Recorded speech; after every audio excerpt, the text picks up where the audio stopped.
Bismillahirrahmanirrahim. Assalamualaikum students, good morning and welcome to online classes by Slim Habib School. It's our chemistry class and today we are going to continue chapter number 3 from page number 52 of your book.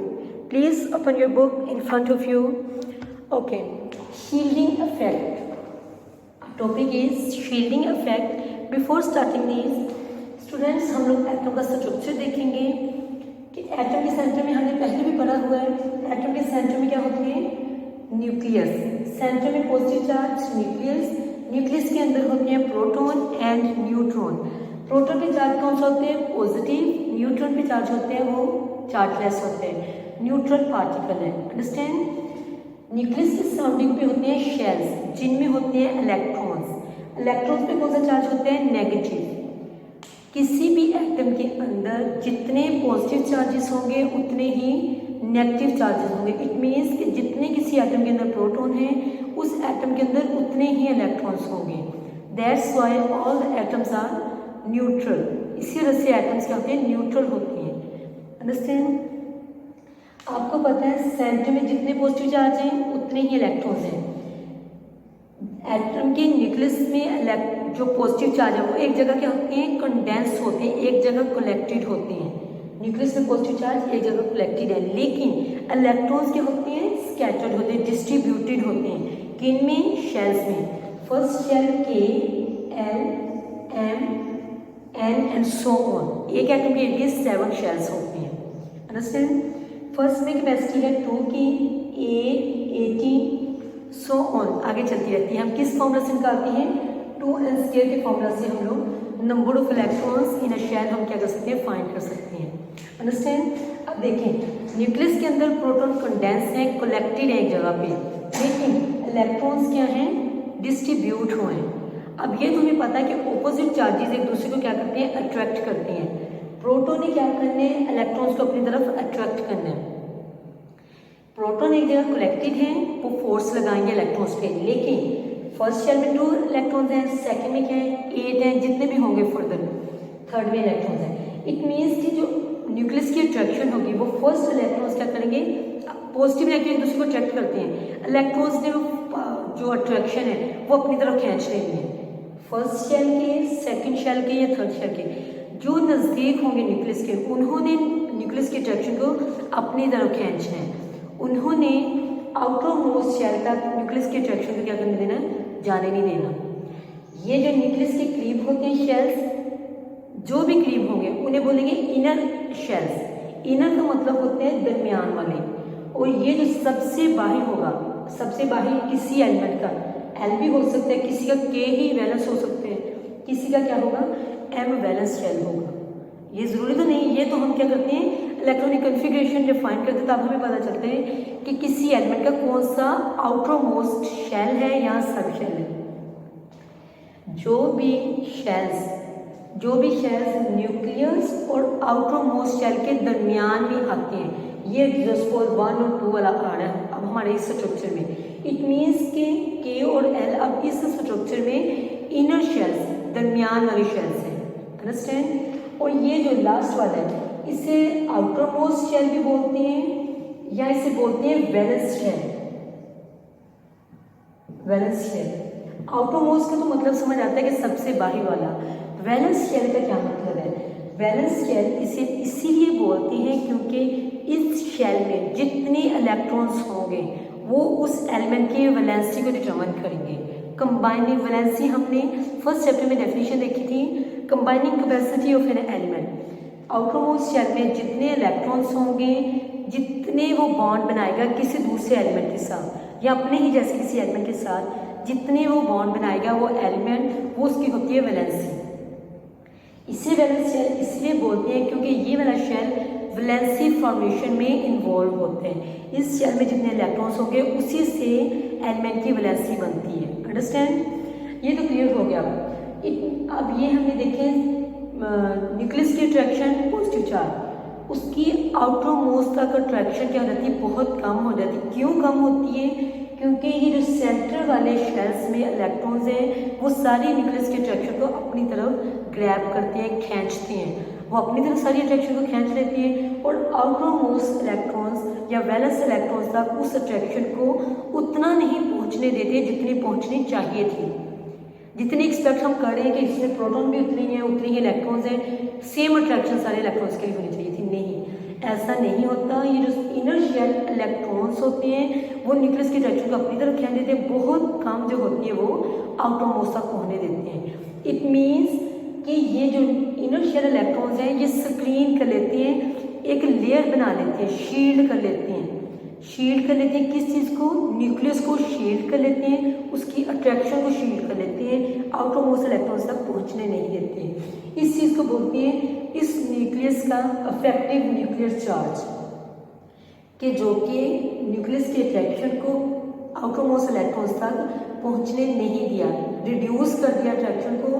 किन्होंने? Inner shell electrons ने उस nucleus के attraction को outer most shell के लिए, outer most shell के जो electrons हैं उनके लिए रिड्यूस कर दिया। अंडरस्टैंड?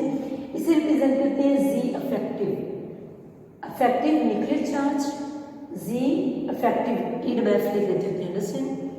ओके, शील्डिंग इफेक्ट और effective nuclear charge same almost concept है इनका। अगर तो ये चीज़ समझ आएगी कि इफेक्टिव न्यूक्लियर चार्ज क्या है तो शील्डिंग इफेक्ट अंडरस्टैंड करने में बहुत आसानी होगी। Okay, I am going to repeat it again. Effective nuclear charge होते हैं कि न्यूक्लियस की अट्रैक्शन को रिड्यूस कर देना इनर शेल इलेक्ट्रॉन्स का, कि वो आखिरी शेल तक ना पहुंच सके, इस चीज़ को बोलते हैं हम इफेक्टिव न्यूक्लियर चार्ज। अंडरस्टैंड? अब देखिए शील्डिंग इफेक्ट का सेम कंसेप्ट है कि सेंटर में प्रोटॉन है, साइड पे इलेक्ट्रॉन है। अब ये देखें जैसे जैसे नंबर ऑफ शेल्स इंक्रीज कर रहे हैं, अगर हम इसका ट्रेंड देखें शील्डिंग इफेक्ट का, तो ये होते हैं कि सेंटर में प्रोटॉन है, साइड पे क्या है? शेल्स हैं, शेल्स हैं KLMN। सेंटर में न्यूक्लियस की अट्रैक्शन तो होनी चाहिए थी सब इलेक्ट्रॉन्स के लिए, लेकिन ये इनर शेल इलेक्ट्रॉन्स ने उसके अट्रैक्शन को शील्ड कर लिया, स्क्रीन कर लिया, उनके ऊपर एक स्क्रीन बना ली न्यूक्लियस के ऊपर कि सारी की सारी अट्रैक्शन जितनी एक्सपेक्ट की जा सकती थी वो वैलेंस इलेक्ट्रॉन्स तक ना पहुंचे। अंडरस्टैंड? इस चीज़ को बोलते हैं शील्डिंग इफेक्ट। आपको पता है पीरियोडिक टेबल में जब हम टॉप टू बॉटम मूव करते हैं, top to bottom shell number क्या होते हैं? इंक्रीज करता है। जब हम पीरियड्स की बात करते हैं सपोज, और जो वर्टिकल हॉरिजॉन्टल रोज होती हैं, हॉरिजॉन्टल रो में first period it means first shell, second period it means 2 shells और सेल एटम के पास, थर्ड में 3 शेल्स, फोर्थ में 4 शेल, 5 में 5 शेल, 6 में 6 शेल्स, 7th पीरियड वाले जो एलिमेंट्स होते हैं उनके पास 7 शेल्स होते हैं। इट मीन्स कि जब हम टॉप टू बॉटम आते हैं शेल नंबर इंक्रीज कर रहा है। जैसे जैसे शेल नंबर इंक्रीज करेगा स्क्रीनिंग शील्डिंग इफेक्ट किनका? इनर शेल का, इनर शेल जो होते हैं उनका क्या हो जाएगा? इंक्रीज कर जाएगा। इट मीन्स कि जो आउटर मोस्ट इलेक्ट्रॉन्स हैं उन पे न्यूक्लियस की अट्रैक्शन वीक होती जाएगी while moving from top to bottom. It means कि जब हम टॉप टू बॉटम मूव करते हैं न्यूक्लियस की अट्रैक्शन जब वीक हुई, इट मीन्स कि शील्डिंग इफेक्ट क्या हो गया? उसका शील्डिंग इफेक्ट स्ट्रॉन्ग हो गया। जब शील्डिंग इफेक्ट स्ट्रॉन्ग होते हैं इट मीन्स कि आउटर मोस्ट इलेक्ट्रॉन्स को न्यूक्लियस इतनी स्ट्रॉन्गली नहीं खींच सकता। हमने एटॉमिक रेडियस में देखा था जब न्यूक्लियस की अट्रैक्शन वीक होती है इट मीन्स कि उस एटम का साइज क्या हो जाएगा? बड़ा हो जाएगा। ये हम लोग देखते हैं फर्स्ट ग्रुप के एलिमेंट्स हैं sodium and potassium. Sodium 3rd period में है और पोटाशियम क्या है?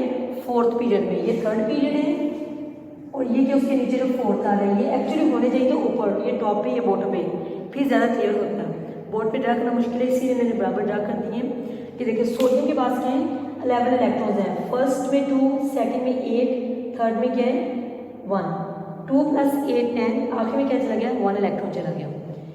नेक्स्ट पोटाशियम, पोटाशियम के फर्स्ट शेल में 2 इलेक्ट्रॉन, सेकंड में 8, थर्ड में भी 8 इलेक्ट्रॉन्स जाएंगे क्योंकि 9 है वो स्टेबल कन्फिग्रेशन ही होती है, इसीलिए ये एलिमेंट क्या कर देते हैं? 4th में शिफ्ट कर देते हैं और ये पोटाशियम 4th पीरियड में आते हैं।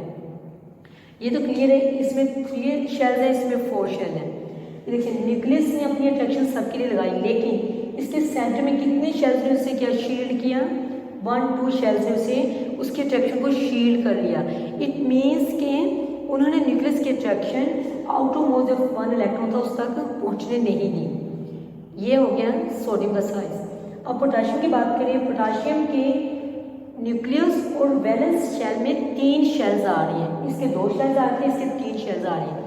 अब शील्ड करने वाले क्या हो गए, शेल्स ज़्यादा हो गए, उन्हें न्यूक्लियस को क्या करना है, कवर कर लेना, स्क्रीन कर देना है, जैसे बिल्कुल स्क्रीन बना लेनी। इट मीन्स कि आउटरमोस्ट शेल पे न्यूक्लियस की अट्रैक्शन कम हो जाएगी। जब न्यूक्लियस की अट्रैक्शन कम हुई, इसका मतलब है साइज क्या होगा, बड़ा हो जाएगा। साइज किसी एटम का तभी बनता है जब न्यूक्लियस उस चीज़ को अट्रैक्ट करे, अपने पास लेके आए, लेकिन जब पास लाने की अट्रैक्शन की फोर्स वीक होगी, इट मीन्स उसका साइज क्या हो जाएगा, बड़ा हो जाएगा। ये है शील्डिंग इफेक्ट। इसी चीज़ को बोलते हैं कि जो इनर शेल इलेक्ट्रॉन्स है वो शील्ड कर लेते हैं इलेक्ट्रॉन्स को, उनकी अट्रैक्शन आउटमोस्ट इलेक्ट्रॉन्स तक नहीं पहुंचने देते, वीक हो जाती है उनकी अट्रैक्शन, जिससे क्या होता है, एलिमेंट का size top to bottom move करते हैं, इंक्रीज कर जाता है, क्योंकि न्यूक्लियस की अट्रैक्शन वीक हुई है। अंडरस्टैंड। और नेक्स्ट अगर हम बात करें, ये तो हमने देख ली ग्रुप्स में टॉप टू बॉटम क्या ट्रेंड होते हैं। अगर हम पीरियड्स में बात करें, जो पीरियड्स 7 पीरियड्स है ना, अगर हम पीरियड्स में बात करें तो पीरियड्स में शेल नंबर चेंज नहीं होता। वन शेल के जो फर्स्ट पीरियड के जो एलिमेंट्स हैं उसके सब एलिमेंट्स में एक ही शेल है। सेकेंड पीरियड के जितने एलिमेंट्स हैं उनमें क्या है, 2 शेल ही हैं। स्टार्टिंग लेफ्ट से स्टार्ट होते हैं, बिल्कुल इधर से एंड तक जाते हैं, क्या है, 2 ही शेल रहते हैं। सेम थर्ड पीरियड है, उसमें 3 शेल्स ही रहते हैं। लेफ्ट टू राइट मूव करते 3 शेल्स ही रहते हैं। ऑल्दो नंबर ऑफ प्रोटॉन और नंबर ऑफ इलेक्ट्रॉन्स इंक्रीज करते हैं, लेकिन नंबर ऑफ शेल्स जो होते हैं वो क्या है, सेम रहते हैं। फोर्थ पीरियड है, इट मीन्स कि 4 शेल ही रहेंगे। फिफ्थ है 5 शेल्स ही रहेंगे। 6 में 6, 7 में 7। इट मीन्स कि शील्डिंग इफेक्ट जो है पीरियड में सेम रहता है, उसका ट्रेंड ना तो इंक्रीज होता है ना डिक्रीज, सेम रहते हैं shielding effect. Just top to bottom shielding effect increase करता है, that's why the size of an atom increases. Size atom का क्या करते हैं, इंक्रीज कर जाता है, न्यूक्लियस की अट्रैक्शन कम हो जाती है, इलेक्ट्रॉन्स क्या करते हैं, दूर चले जाते हैं। Understand. That's all about today's lecture. If you have any confusion about this lecture, you can ask me. Thank you so much. Allah Hafiz.